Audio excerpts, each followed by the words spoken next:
Isso não é amor. É vício. Não daqueles que a sociedade condena com facilidade, como a droga ilícita ou o álcool barato. É um vício mais elegante, socialmente aceito e, por isso mesmo, muito mais perigoso: o prazer em sofrer.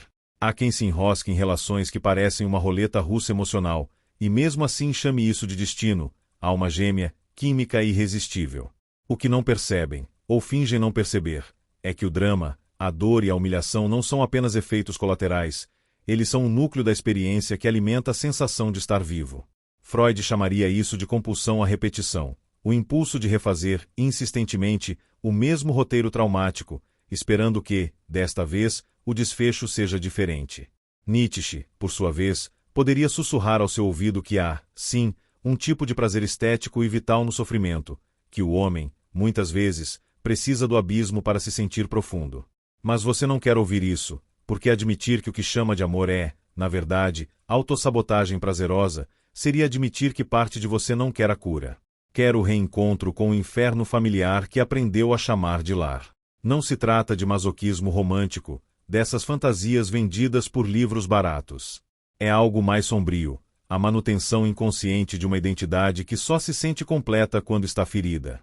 A cada desentendimento, a cada reconciliação tempestuosa, há uma descarga emocional comparável a qualquer entorpecente. E o mais irônico é que, quando a paz finalmente chega, ela não parece paz, parece tédio. Então você volta a cutucar a ferida, inventa motivos, cria tempestades, e, no silêncio entre uma tragédia e outra, respira aliviado por estar de volta ao caos conhecido. Você já se perguntou, com honestidade brutal, se realmente quer ser feliz, ou se só quer continuar sofrendo com mais estilo? Você provavelmente já ouviu, ou viveu, histórias de amores intensos, daqueles que parecem incendiar a alma. Relações em que cada encontro é um vulcão, cada afastamento, um terremoto. No início, esse tipo de intensidade pode até parecer um privilégio, um sinal de que ali existe algo verdadeiro. Mas a verdade que raramente se diz é que, por trás dessa narrativa de paixão avassaladora, frequentemente existe um padrão psíquico antigo, invisível e muito mais poderoso que qualquer sentimento consciente: o padrão de repetição traumática. Freud observou que o ser humano não se move apenas pelo desejo de prazer, mas também por forças inconscientes que o empurram de volta para experiências dolorosas já vividas. É a compulsão à repetição, que funciona como uma espécie de imã emocional, atraindo a pessoa para circunstâncias que reproduzem, no presente, feridas do passado. E o mais perturbador: a mente não faz isso por ignorância, mas porque há, no fundo, um tipo de prazer distorcido na dor familiar. A psicanálise chama isso de prazer secundário, o ganho psíquico que se obtém, mesmo em experiências que, à primeira vista, parecem indesejáveis. Nietzsche, ao refletir sobre a vida, dizia que o homem não foge necessariamente da dor, mas da falta de sentido. A dor que se repete, que carrega uma narrativa, que se encaixa como peça de um quebra-cabeça interno, torna-se quase confortável. É como se o sofrimento, quando familiar, desse ao indivíduo a ilusão de controle. Afinal, é um território já conhecido. Agora, olhe para suas relações mais marcantes. Não apenas as românticas, mas também as de amizade, familiares, profissionais. Quantas vezes você já percebeu um padrão se repetindo? A mesma dinâmica de perseguição e fuga, de proximidade intensa e afastamento súbito. Quantas vezes a pessoa mudou, mas o enredo permaneceu idêntico? Isso não é coincidência, é estrutura. É o inconsciente usando o outro como palco para encenar, mais uma vez, o drama que moldou sua identidade. E aqui está o detalhe mais cruel: a repetição não é apenas um erro de programação. Ela cumpre uma função. Em algum nível, você precisa dessa dança caótica para manter viva a sensação de estar sentindo algo. Sem ela, talvez se veja diante de um vazio que parece insuportável. A calmaria, para quem foi criado no turbilhão, não é paz, é ameaça. É o momento em que a mente, viciada no estímulo intenso, começa a implorar por mais uma dose de tragédia. Esse ciclo pode se manifestar de formas mais sutis também. Não é só grito, briga ou drama. Às vezes é a escolha repetida de parceiros emocionalmente indisponíveis. Outras, é a necessidade de criar conflitos em situações que estavam indo bem. Pode ser o hábito de provocar discussões no momento em que as coisas parecem tranquilas. ou até o impulso de sabotar uma relação promissora com atitudes autodestrutivas, apenas para voltar à zona de conforto do caos conhecido. Se observar com atenção, verá que não se trata de azar nem de karma amoroso. É um funcionamento psíquico que foi moldado cedo, geralmente nos primeiros vínculos da vida. O que hoje você chama de meu jeito pode ser, na verdade, a adaptação de uma criança que aprendeu que amor e sofrimento são inseparáveis. Essa associação não é racional, ela foi gravada no corpo, nas emoções e na memória emocional. É um registro que atua por baixo da sua vontade consciente. A filosofia e a psicanálise concordam em um ponto crucial: enquanto não se reconhece a estrutura que nos move, seguimos sendo movidos por ela. Nietzsche dizia que, até encararmos o nosso demônio interno, estaremos condenados a repeti-lo, eternamente, como no seu conceito de eterno retorno. Freud, por outro lado, advertia que a repetição só cessa quando o inconsciente é trazido à luz e transformado em experiência consciente. Agora, respira fundo. Pense nas últimas vezes que você se apaixonou ou se envolveu profundamente com alguém. Você consegue perceber onde o prazer e a dor se entrelaçam? Consegue admitir que talvez exista uma parte de você que se sente viva justamente quando está sangrando por dentro? Se isso já fez você repensar algo, deixa aqui nos comentários. Eu leio tudo, e talvez você ajude alguém que está passando pela mesma coisa. A essa altura, talvez você já tenha percebido que estamos falando de algo que vai muito além de má sorte no amor ou atração por pessoas erradas. Estamos falando de um sistema psíquico autossustentável, em que o sofrimento não é um intruso, mas o próprio eixo em torno do qual gira a experiência afetiva. E quando esse sofrimento vem misturado ao prazer, seja no reencontro apaixonado, no sexo reconciliador, no drama teatral de uma briga, ele se torna viciante. O vício emocional pelo sofrimento é mais insidioso que qualquer dependência química, porque raramente é reconhecido como tal. Ninguém se apresenta dizendo sou dependente de relações que me machucam, mas muitos vivem exatamente assim. E como todo vício, ele se alimenta de ciclos. A tensão cresce, o prazer chega no ápice do drama, e depois vem a queda, seguida por uma nova escalada. É um looping que se retroalimenta. Na psicanálise freudiana, esse fenômeno se explica pela combinação entre a pulsão de morte e a compulsão à repetição. A pulsão de morte não significa um desejo literal de morrer, mas uma tendência inconsciente a retornar a estados anteriores, mesmo que destrutivos. É como se houvesse uma força interna querendo refazer o trauma original, na esperança de controlá-lo desta vez.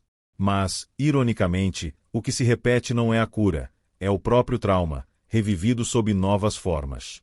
O filósofo Nietzsche nos ajuda a entender a sedução desse processo.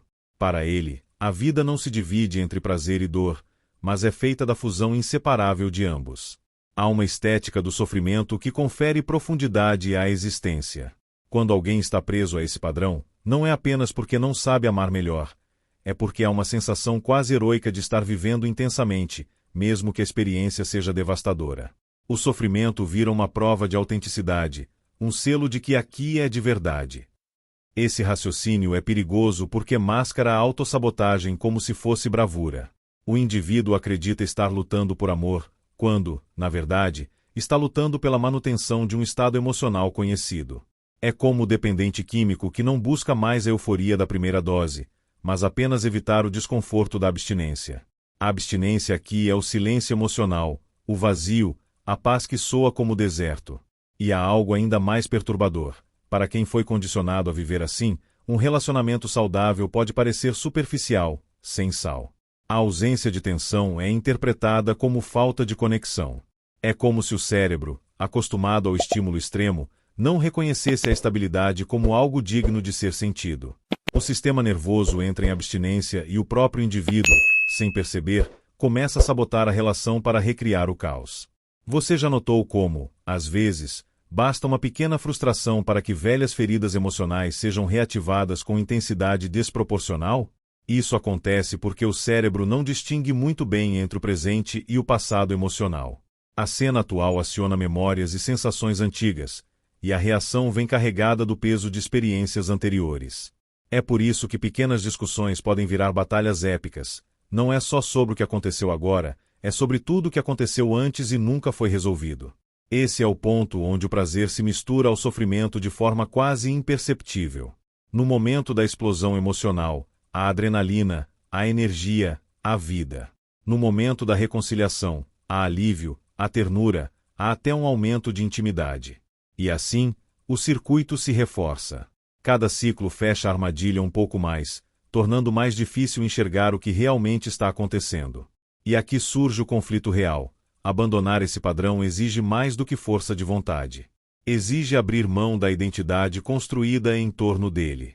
É encarar o próprio vazio, a própria fragilidade, sem o amparo do caos familiar. É aprender a suportar a paz, o silêncio, o tédio aparente, e descobrir que isso também pode ser vida.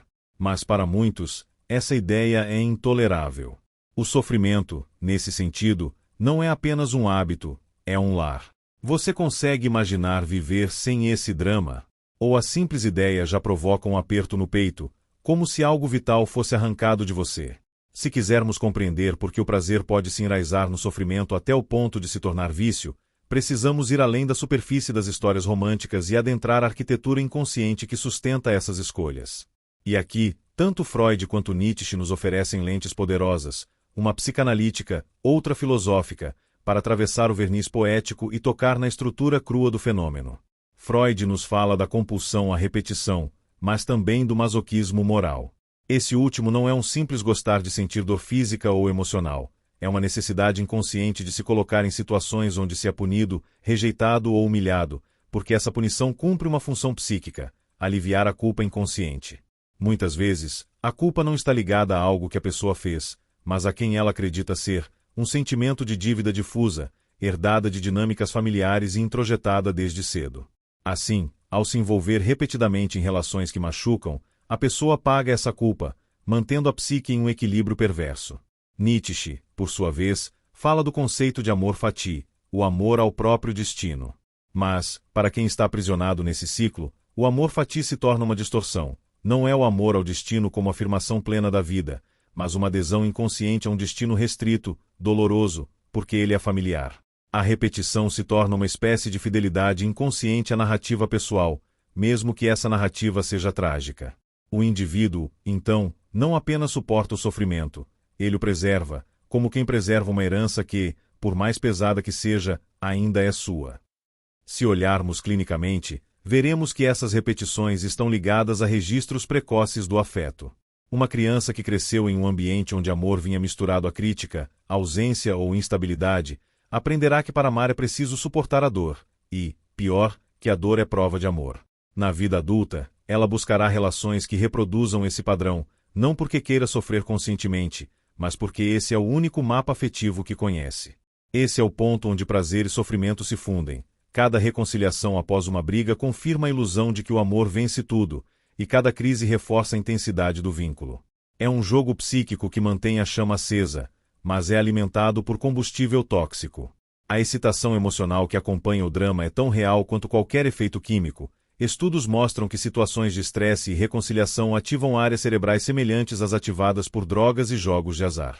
O cérebro libera dopamina, adrenalina e outros neurotransmissores, criando um pico de prazer que reforça o comportamento.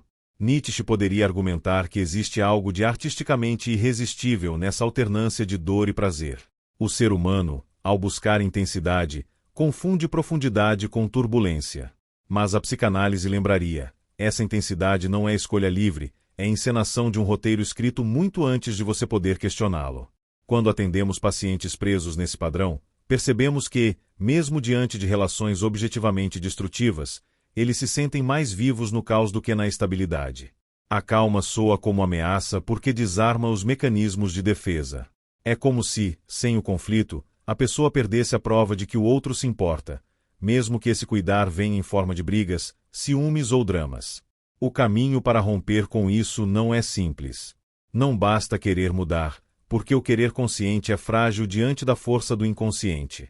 É preciso reconhecer que existe ganho psíquico no sofrimento e estar disposto a abrir mão dele. Isso exige, em primeiro lugar, suportar a frustração de não ter a mesma descarga emocional que o drama fornece. Exige construir uma nova identidade afetiva, na qual o amor não precise vir misturado à dor para ser sentido como verdadeiro. Mas esse processo é desconfortável. É aqui que Nietzsche e Freud se encontram, ambos sabiam que confrontar a verdade sobre si mesmo é sempre doloroso. Para Freud, é doloroso porque implica abandonar defesas que nos protegeram durante toda a vida. Para Nietzsche, é doloroso porque nos obriga a encarar o abismo sem garantias de sentido. É como tirar um vício químico do corpo. A abstinência é real, o vazio é real, e o desejo de voltar ao padrão anterior é quase irresistível. Essa é a razão pela qual muitas pessoas, mesmo em terapia, resistem à mudança. Elas se aproximam da possibilidade de paz, mas recuam quando percebem que paz significa abrir mão da intensidade a que estão viciadas. É nesse momento que o discurso muda, mas e se eu nunca mais sentir algo tão forte? A pergunta revela que, para elas, o parâmetro de amor foi sequestrado pela lógica do vício. Agora, pensa comigo, o que é mais assustador para você? Continuar no ciclo que te destrói lentamente, mas que te é familiar, ou sair dele e encarar um território afetivo onde você não sabe como se mover? Essa é a escolha real, e é por isso que ela é tão rara. Se esse vídeo está te incomodando, é um bom sinal. Curte, compartilha com alguém que precisa escutar isso e vamos juntos mais fundo. Se chegamos até aqui, já não estamos mais falando de histórias de amor que não deram certo. Estamos desvelando um padrão psíquico que, quando visto com clareza, desmonta narrativas inteiras. E essa clareza não traz alívio imediato. Ela traz um desconforto que, para alguns, é quase insuportável, porque significa que não se pode mais atribuir o destino apenas à má sorte ou à falta de pessoas boas no mundo. Ela desloca a responsabilidade para dentro, para a parte da sua história que você nunca quis examinar de perto. Freud insistia que não se trata de culpar a vítima de suas repetições, mas de mostrar que, enquanto não se tornar consciente do que a move, o indivíduo continuará sendo movido por forças invisíveis. E essas forças não respeitam seus planos, suas promessas de mudança, nem os conselhos que você repete para si mesmo. Elas seguem o roteiro que foi escrito muito antes de você poder escolher. É por isso que mudar exige mais do que entender intelectualmente o problema, exige atravessá-lo. Nietzsche, por outro lado, diria que só existe real transformação quando somos capazes de encarar o que há de mais sombrio em nós e, em vez de rejeitar, integrá-lo. Não se trata de eliminar o prazer no sofrimento de forma abrupta, como quem arranca um mal pela raiz, mas de reconhecer que essa raiz é parte de quem você é hoje. E só ao se apropriar dela é possível transformá-la. O encaminhamento aqui não é receita. É uma proposta de nova lente. É aprender a perceber que paz não é sinônimo de vazio e que intensidade não é prova de amor. Isso significa reeducar os sentidos, desacostumar o corpo da dose alta de adrenalina que o drama fornece e aprender a reconhecer o valor de relações consistentes, mesmo que, no início, elas pareçam menos emocionantes. Essa transição é lenta e, muitas vezes, frustrante. Há recaídas. Há momentos em que o caos parece chamar mais alto, e você se vê prestes a enviar aquela mensagem que sabe que reacenderá o ciclo. É aqui que o trabalho psicológico se torna mais árduo, suportar a ausência do estímulo. Na clínica, esse é o ponto onde a análise ajuda a criar um espaço de contenção, onde o indivíduo pode experimentar novos modos de se relacionar, sem o peso de ter que acertar tudo de primeira. O reconhecimento do padrão é apenas a primeira camada. É preciso investigar de onde ele vem. E aqui não falamos de buscar culpados, mas de entender como se formou a associação entre amor e dor.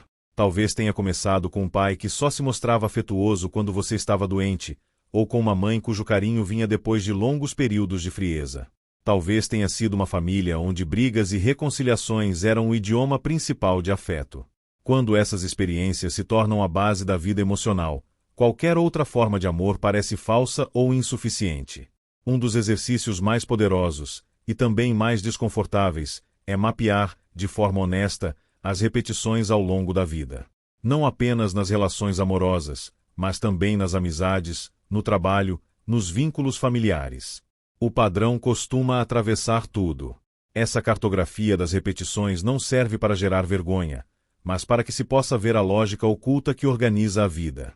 É como enxergar o desenho invisível que sempre esteve no tecido, mas que só aparece quando se olha contra a luz. E há algo libertador em perceber que, embora o padrão seja antigo, ele não é imutável. O vício emocional pelo sofrimento é resistente, mas não é destino. Ao trazer para o consciente a função que ele cumpre, abre-se a possibilidade de substituí-lo por novas formas de estar no mundo. Mas é fundamental reconhecer que, no início, essas novas formas não vão trazer o mesmo tipo de excitação. O prazer da estabilidade é mais silencioso, mais sutil, e só se revela a quem consegue suportar a falta de turbulência por tempo suficiente. Aqui entra o desafio filosófico, ser capaz de viver uma vida que não dependa de grandes crises para ter significado. Nietzsche diria que isso exige uma coragem diferente, não a coragem de enfrentar tempestades, mas a de suportar dias calmos sem implodir por dentro. A coragem de não precisar que a vida seja um palco de tragédias para sentir que está vivendo intensamente. Consegue imaginar-se nesse cenário? Ou a simples ideia já provoca ansiedade, como se a ausência de drama fosse um empobrecimento da sua experiência? Essa pergunta é crucial, porque revela o quanto ainda há apego ao prazer misturado à dor. Reconhecer isso não é fracasso, é o primeiro passo para não ser dominado por ele. O encaminhamento que proponho não é romper de forma radical, mas começar a cultivar experiências onde o afeto não dependa do sofrimento para ser percebido. E isso pode ser feito de maneiras pequenas. Aprender a tolerar o silêncio numa conversa, permitir que um desentendimento não vire uma guerra, notar a satisfação em momentos sem clímax. Esses são exercícios de abstinência emocional, e como toda abstinência, exigem disciplina e apoio.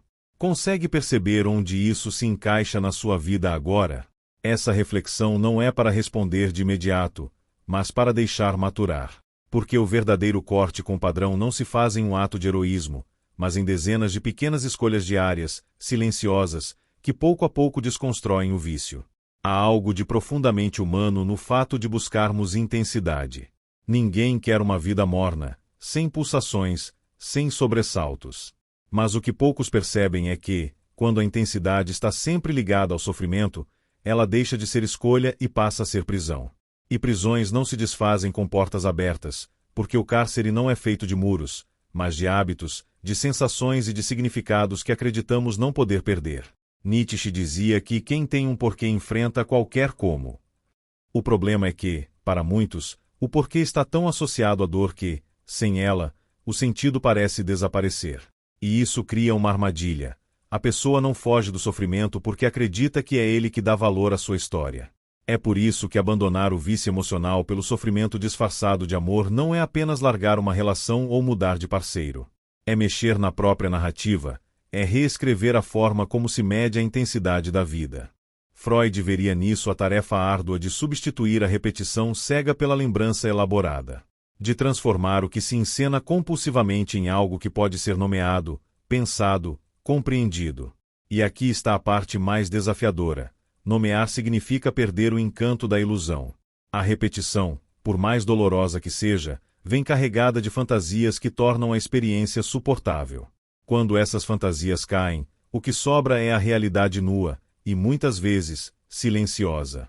Mas é nesse silêncio que algo novo pode nascer. É nele que a vida começa a se reorganizar longe do roteiro antigo. É aí que se percebe que o amor pode existir sem ser prova de resistência, que o afeto pode ser profundo sem precisar de cicatrizes como certificado. Só que, para chegar até esse ponto, é preciso atravessar a abstinência de drama. E essa travessia é longa, porque o corpo inteiro, não só a mente, foi treinado para buscar os altos e baixos como alimento emocional. Talvez você ainda sinta apego àquela intensidade. Talvez parte de você tema que, sem ela, se tornará uma pessoa apagada, sem brilho. Mas essa é outra mentira que o vício conta, que a calma é ausência de vida. A verdade é que a calma tem uma força própria, mas é preciso tempo para que ela se revele. E esse tempo só pode ser vivido se você resistir à tentação de recriar o caos. Pense em quantas histórias você já viveu que começaram e terminaram com a mesma sensação. Quantas vezes acreditou que agora vai ser diferente, e no fundo, já sabia que não seria. Quantas vezes chamou de amor o que, na verdade, era uma necessidade desesperada de sentir algo, qualquer coisa, mesmo que fosse dor. Essas repetições não definem quem você é, mas revelam onde você ainda não se libertou. No fim, romper com o vício pelo sofrimento é menos sobre dizer não ao outro e mais sobre dizer sim a uma versão de si que você ainda não conhece. É escolher uma história em que o amor não seja moeda de troca por feridas antigas. É aceitar que, no início, esse caminho será estranho, talvez até desconfortável, porque ele não se encaixa nos mapas afetivos que você aprendeu.